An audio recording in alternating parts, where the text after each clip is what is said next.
ஹாய்ங்க. எல்லாம் எப்படி இருக்கீங்க? நல்லா இருக்கீங்களா? எல்லாம் நல்லா இருப்பீங்கன்னு சொல்லிட்டு நம்புவோம். இன்னைக்கு இந்த வீடியோல நம்ம என்ன பார்க்க போறோம்னு சொல்லிட்டு பார்த்தீங்கன்னா, பொதுவா பசங்கள நம்ம காலைல டைம்ல ஸ்கூலுக்கு அனுப்புறதுக்கு நம்மளுக்கு பெரும் போராட்டமாக்கும். ரொம்பவே பரபரப்பா வேலை செஞ்சுட்டு இருப்போம். நான் அந்த டைம்ல மாட்டையும் பார்த்துட்டு, பசங்களையும் எப்படி ஸ்கூலுக்கு ரெடி பண்ணி அனுப்புறேன், எப்படி என்னுடைய அந்த டைமிங் வந்து கொண்டு போறேன் அப்படின்றத அந்த வீடியோக்குள்ள பார்க்கலாம் வாங்க.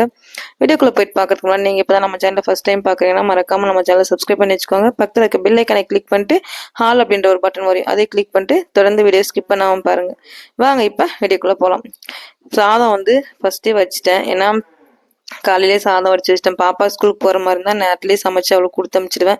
அவளுக்கு உடம்பு சரியில்லை அப்படின்றதுனால இன்னைக்கு வந்து சரி சாதம் மட்டும் வடித்து வச்சுட்டு அதுக்கப்புறம் சரி போயிட்டு பால்லாம் கறந்துட்டு வந்துடலாம் அப்படின்னு சொல்லிட்டு போயிட்டு பாலத்துக்கு கறந்துட்டு வந்துட்டேன். ஏன்னா அதுக்கப்புறம் தம்பி ஸ்கூலுக்கு அனுப்பணும்ல, 8 மணிக்கு 8:10க்குலாம் அவங்க வேன் வந்துடும் அப்படின்றதுனால சரி பாலை கறந்துட்டு வந்து அவசர அவசரமாக சமைச்சிட்டு இருந்தேன். இந்த பசங்க வந்து ஸ்கூலில் யாராச்சும் ஏதாவது எட்டு வந்தா அது கேட்குறாங்க, நம்ம வாழ்க்கையில் முன்ன பின்ன செத்துருந்தா சுடுகாடு தெரியும் அப்படின்வாங்க. நமக்கு வந்து இதெல்லாம் செஞ்சு பழக்கமே இல்லைங்க. உண்மையாலுமே என் வாழ்க்கையிலே முதல் முறை இப்போதான் நான் இதை செய்கிறேன். அதாவது புதினா சாதம் வேணும்னு சொல்லிட்டு கேட்டாங்க. எனக்கு என்னடா பண்ணுறதுன்னு சொல்லிட்டு தெரியல. ஏன்னா அந்த பிள்ளைங்க வேற கேட்டு எனக்கு செஞ்சே கொடு, நான் எப்பவுமே செஞ்சு பழக்கம் இல்லடா அப்படின்ற, இருந்தாலும் செஞ்சு கொடுத்தே ஆகணும்னு சொல்லிட்டு உட்காந்துக்கிட்டோம். அதுக்கப்புறம் சரின்னு சொல்லிட்டு அவசர அவசரமாக இதில் நோண்டி பார்த்தேன். நோண்டி பார்க்கும்போது அவங்க எப்படி செஞ்சாங்கன்னா அந்த மாதிரி செஞ்சு நல்லா வருமா என்னன்னு சொல்லிட்டு தெரியாத ஒரு டவுட்டோட தான் செஞ்சேன். அதுக்கப்புறம் சரின்னு சொல்லிட்டு எப்படி வந்தாலே சாப்பிட்டுக்கணும், எந்த ஒரு குறையும் சொல்லாமா அப்படின்னு சொல்லிட்டு தான் அவங்ககிட்ட ஸ்டார்ட் பண்ணோம் வேலையே.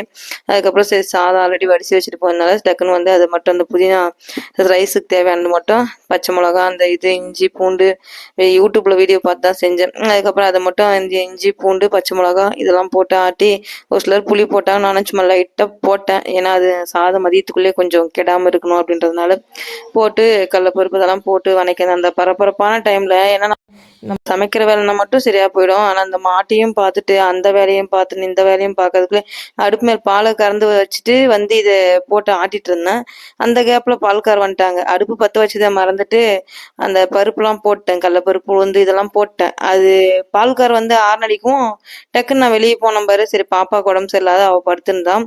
சரி நான் அவளையும் எழுப்பக்கூடாது பிள்ளை அப்படின்னு சொல்லிட்டு போய் நம்மளே ஊற்றிட்டு வந்துடலான்னு சொல்லிட்டு போனேன். அதுக்கப்புறம் சரின்னு சொல்லிட்டு பார்த்தா வந்து பார்க்கறதுக்குள்ள அது என்னமோ என் கலரே ஆகி போயிடுச்சு. சரி போ, இருந்தாலும் நீ ரொம்ப நான் கருப்பு எப்படி ரொம்ப கருப்பா இல்லையா அதே மாதிரி அதுவும் ஓரளவுக்கு மீடியமாக தான் நம்ம கலர்ல இருந்துச்சு.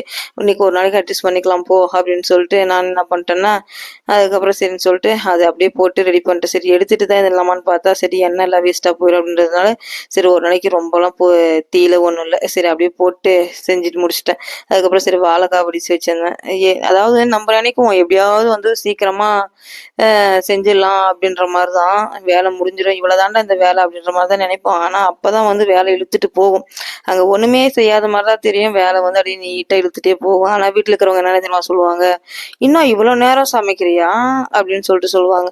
அதான் சொல்றேன், ஏன்னா சோறு குழம்பு மட்டும்தானே செஞ்ச, வெறும் சோறு மட்டும்தானே வறுத்த அப்படின்னு சொல்லிட்டு அவங்க இழுக்க ஆரம்பிச்சிருவாங்க. அந்த சோறு குழம்புக்குமே அந்த சோறு வறுக்கிறதுக்குமே அங்க வந்து செஞ்சு பார்த்தாதான் தெரியும். நம்ம வந்து அது சொல்றதுக்கு வாயில ஈஸியா சொல்லிடுறோம், வெறும் சோறு குழம்பு தானே அப்படின்னு சொல்லிட்டு 2 வார்த்தையில. ஆனா அங்க வந்து செய்யறது பார்த்தாதான் தெரியும் டைம். எப்படினாலுமே நம்ம வந்து குறைஞ்சபட்சம் ஒரு 3/4 மணி நேரமானா ஆயிடுது சமைக்கிறதுக்கு.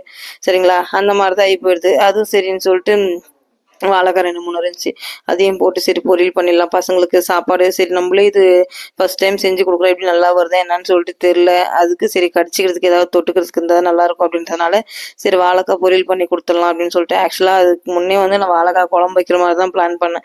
எங்கள் வீட்டில் வந்து இந்த வாழைக்காய் குழம்பு வச்சுட்டா யாருமே பிள்ளைங்க தின்னல. எங்கள் பாப்பா வந்து எதை கொடுத்தாலுமே சாப்பிட முடிற வரைக்கும் சாப்பிட்டுப்பா. ஆனால் எங்கள் பையன் இருக்கலாம் பாருங்க, சுத்தமாக அது காலையில் சாப்பாடும் உள்ளே போகாது, திரும்ப மதியமும் ரிட்டர்ன் பாக்ஸில் வந்துடும். ஆனால் நம்ம வந்து மாட்டு வேலையும் பார்த்துன்னு இந்த வேலையும் பார்த்துன்னு அவ்வளோ ஒரு ரிஸ்க் எடுத்து செய்கிறோம், சாப்பாடு மறுபடியும் ரிட்டன் அப்படியே வந்துடும் பாக்ஸில். அப்படினால சரி அவனுக்கோசரம் சரி அவன் கொஞ்சமாவது பிள்ளைங்க சாப்பிட்டு வரணுமே அப்படின்னு சொல்லிட்டு வீட்டில் இருக்கும்போது சாப்பிட்டுக்கிறாங்க, நமக்கு அதை பற்றி பிரச்சனை இல்லை.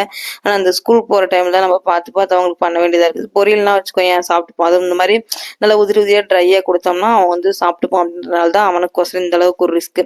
பரப்பரன்னு நம்ம செய்யறதுக்குள்ளேயே நம்மளுக்கு அப்படியே சும்மா அந்த டைமில் நம்மளாவே இருக்க மாட்டோம். உண்மையாலுமே அது மூச்சு நம்ம அதாவது ஹார்ட் ஓடுதா இல்லைன்னு கூட நமக்கு தெரியாது உண்மையாலுமே. அந்த டைம்ல அப்படியே சும்மா ஏதோ ஒரு மொழி தெரியாத ஊர்ல காட்டுல கொண்டு போய் விட்டு அந்த மாதிரி நமக்கு இருக்கும் அந்த டைம்ல. ஏன்னா அது எந்த அளவுக்கு பரபரப்பா ஓடுறனே நமக்கே தெரியாது. அப்படியே மூஞ்சி கிஞ்சலாட்டி சும்மா வேர்த்து விராசி நிற்கும் உண்மையாலுமே.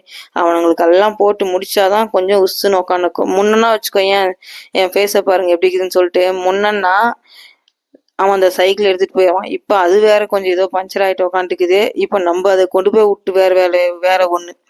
நான் அதுக்கப்புறம் சரின்னு சொல்லிட்டு அவனுங்களை ரெடி பண்ணிட்டு அதுக்கப்புறம் அவனை கொண்டு போய் விட்டாங்க. சரி போயிடுறப்ப நடந்தான். இல்லை அதெல்லாம் முடியாது வா அப்படின்னு சொல்லிட்டு சொன்னான். அதுக்கப்புறம் அவன் வந்து நம்ம ஓரியாட முடியாதுல்ல, அவனுக்கு பிடிச்சிட்டாங்களே நான் பிடிச்ச மசலுக்கு 3 கால் அப்படின்ற மாதிரி பண்ணுவானுங்க அப்படின்னு சொல்லிட்டு சரி வாடா எப்போ கொண்டு போய் விட்றேன்னு சொல்லிட்டு அதை கூப்பிட்டு போயிட்டான். அதுக்கப்புறம் சரி வந்து பார்த்தா மாடு வேலை ஃபுல்லாக அப்படி இருந்துச்சு.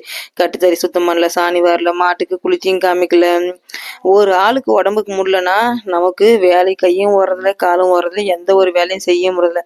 பாப்பாவுக்கு உடம்பு சரியில்லாததுனால அதே அவங்க நமக்கு எந்த ஒரு வேலையும் ஹெல்ப் பண்ணாம இருந்தா கூட அவங்க பாட்டுக்கு அவங்க நல்லா இருந்தா வச்சுக்கோங்க, நம்ம பாட்டு நம்ம வந்து ஆக்டிவா வேலை செய்ய ஆரம்பிச்சிடலாம். இல்லைன்னா மனசுல ஏதாவது ஒண்ணு, அது நம்ம எதுவுமே நினைக்க மாட்டேருந்தாலே மனசு ஏதாவது ஒரு போட்டு குறுங்குறுங்குறுங்குறுன்னு குழப்பிக்கின்னு அது நம்மளால எந்த ஒரு வேலையுமே மனசு வந்து ஏதாவது ஒண்ணு நம்மளையும் அறியாம திங்க் பண்ண ஆரம்பிச்சிட்டாவே நம்மளுக்கு எந்த ஒரு வேலையுமே செய்ய முடியல. அந்த மாதிரிதான் ஆயிடுச்சு.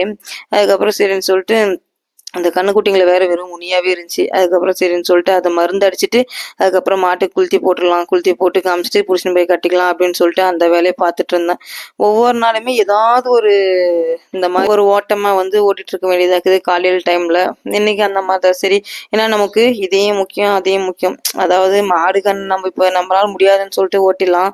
பட் இருந்தாலும் அதாவது வீட்டுல இருக்கிறாங்கன்னா வச்சுக்கோ, ஒரு ஜென்ஸ் சம்பாரிச்சு கொடுக்குறாங்கன்னா அவங்க நம்பியே நம்ம எல்லாத்தையும் இருக்க முடியாது சரிங்களா. முழு பாரத்தையும் அவங்க மேல வைக்க முடியாது. அவங்களுக்கு ஏதாவது ஒரு விதத்துல உதவணும் அப்படின்றதுக்காக தான் நான் இந்த மாடு வச்சுட்டு இவ்வளவு ஒரு ஸ்ட்ரகிளை ஃபேஸ் பண்ணிட்டு இருக்கேன். மாடுலாம் பூரா வித்துட்டா கூட வச்சுக்கோ, யாரும் ஏன் என்னன்னு சொல்லிட்டு கேட்கறல. பட் இருந்தாலும் நமக்குன்னு ஒரு மனசாட்சி இருக்குல்ல, அதுக்காக தான் இந்த ஒரு போராட்டம். வீடியோ பிடிச்சிருக்கேன், பிடிச்சிருந்தா மறக்காம சப்ஸ்கிரைப் பண்ணுங்க.